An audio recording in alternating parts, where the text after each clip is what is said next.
Oke, Assalamualaikum warahmatullahi wabarakatuh. Bertemu lagi dengan saya Pak Yanto di channel YouTube saya Yanto Tanjung, channel yang membahas belajar bahasa Inggris secara mandiri. Ada 240 lebih video di channel ini. Ada belajar listening, kemudian ada speaking, ada reading juga, kemudian juga ada TOEFL, ada IELTS, ada vocabulary, ada menerjemahkan lagu, ada juga belajar bahasa Inggris lewat lagu. Dan juga ada grammar baik bagi pemula maupun yang untuk intermediate. Bagi yang belum kenal, saya dosen bahasa Inggris di Universitas Jambi. Moto channelnya dari Unja untuk Indonesia aja. Saya juga instruktur di Universitas Dinamika Bangsa Jambi. Channel ini, by the way, sudah mendapatkan lebih dari 109.000 subscriber per hari ini ketika saya merekam ini. Dan channel ini juga dikembangkan dari buku saya. 7 kebiasaan belajar bahasa Inggris yang efektif merupakan hasil penelitian yang cukup lama ya. Saya sudah mengajar bahasa Inggris lebih dari 20 tahun, baik bahasa Inggris untuk anak-anak, SD, SMP, SMA, dan sekarang jadi dosen selama 19 tahun. S1, S2, dan S3 saya semuanya berkaitan dengan pendidikan bahasa Inggris. Jadi bukan dosen matematika ngajar bahasa Inggris ya. Oke, kita masih di serial Basic English Grammar. Pembahasan soal-soal grammar bagi pemula.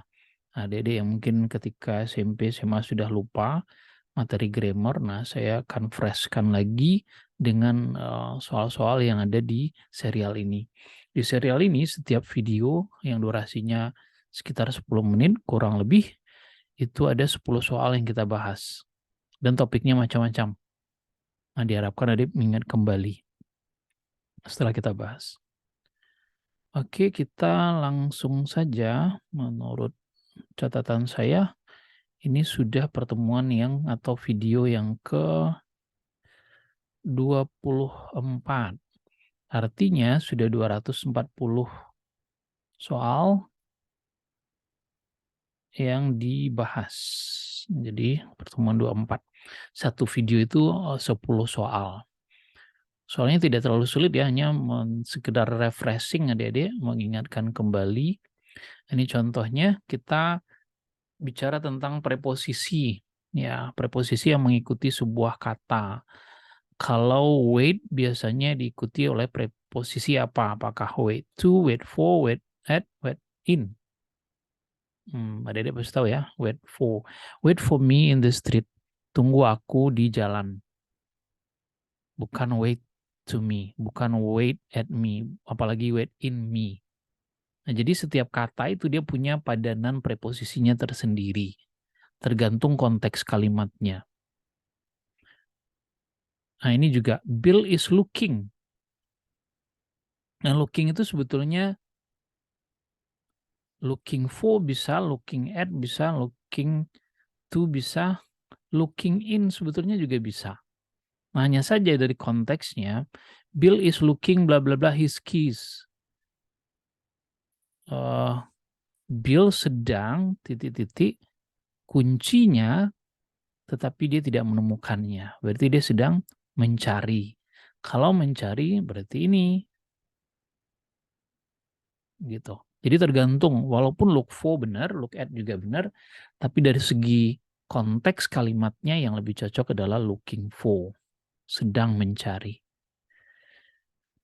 Please ask, bla bla bla, help if you want.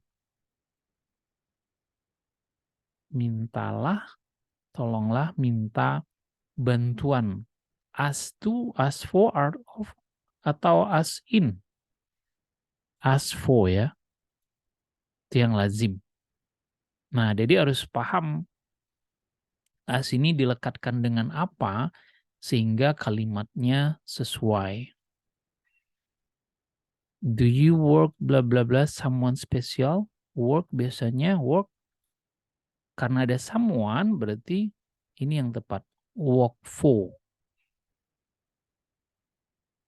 Work at sebetulnya bisa saja, tapi biasanya diikuti kata benda atau tempat di sebelahnya. Work in mungkin bisa juga, tapi diikuti oleh kata keterangan tempat di sebelahnya. Ini seseorang jadi work for. Apakah Anda bekerja untuk seseorang yang khusus? Can I speak? Nah, speak pasangannya with ya. Bisakah saya berbicara denganmu selama sekitar semenit, sebentar saja gitu. Speak with you, bukan speak of you, bukan speak at you, bukan speak for you.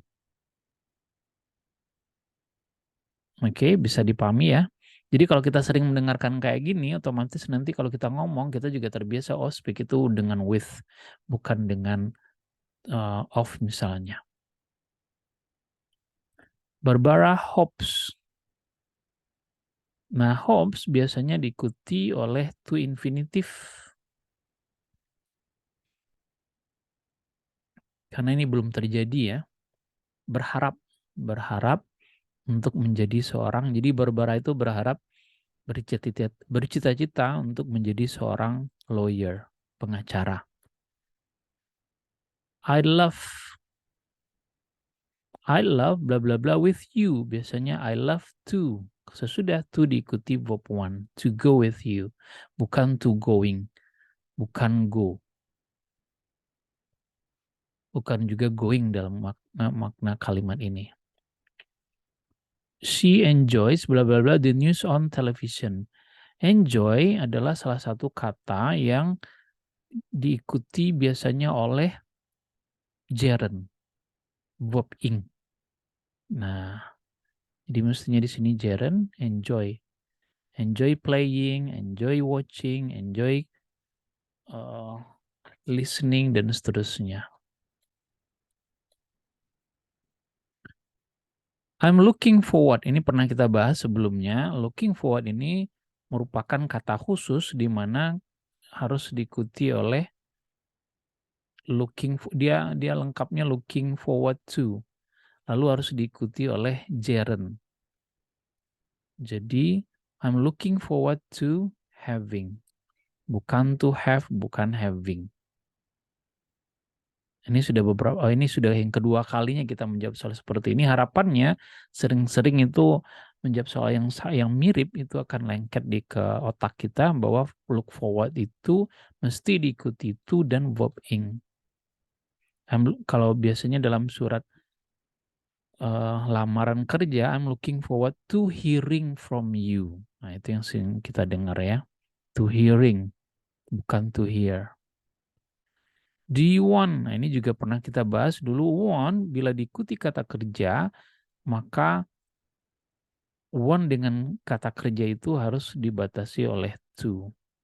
I want to.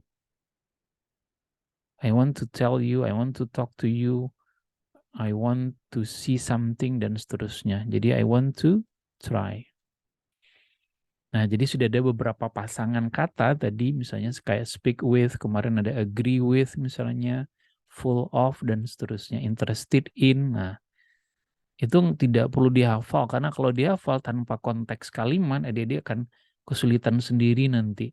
Nah, mendingan mengerjakan latihan seperti ini, sehingga kita paham setiap kata-kata itu dia punya pasangan tersendiri. Walaupun kadang dia kayak look for bisa, look into juga bisa, look at juga bisa, tergantung konteksnya. Kalau same dengan as kemarin, bukan dengan with. Oke, demikian adik-adik basic English grammar bagian ke-24 untuk hari ini, 10 soal dalam satu video. Saya selalu mengingatkan jangan lupa untuk like, subscribe, dan share channel ini agar lebih banyak lagi orang-orang Indonesia yang pengen belajar bahasa Inggris bisa terbantu. Dan saya mengucapkan terima kasih atas supportnya selama ini, terutama yang mengomentari hasil nilai TOEFL-nya, kemudian bagaimana dia belajar lalu dari channel ini lalu bisa dapat beasiswa LPDP kemarin, ada yang dokter gigi juga, bisa spesialis setelah nonton channel ini, ada yang dapat 550 setelah 2 minggu belajar dari channel ini, macam-macam. Itu membahagiakan, itu sangat membuat saya bersemangat ya untuk membuat konten-konten baru. Oke, demikian pertemuan kali ini. Mohon maaf atas segala kekurangan. Terima kasih atas segala perhatian. Billahi taufiq wal hidayah. Assalamualaikum warahmatullahi wabarakatuh. Bye-bye.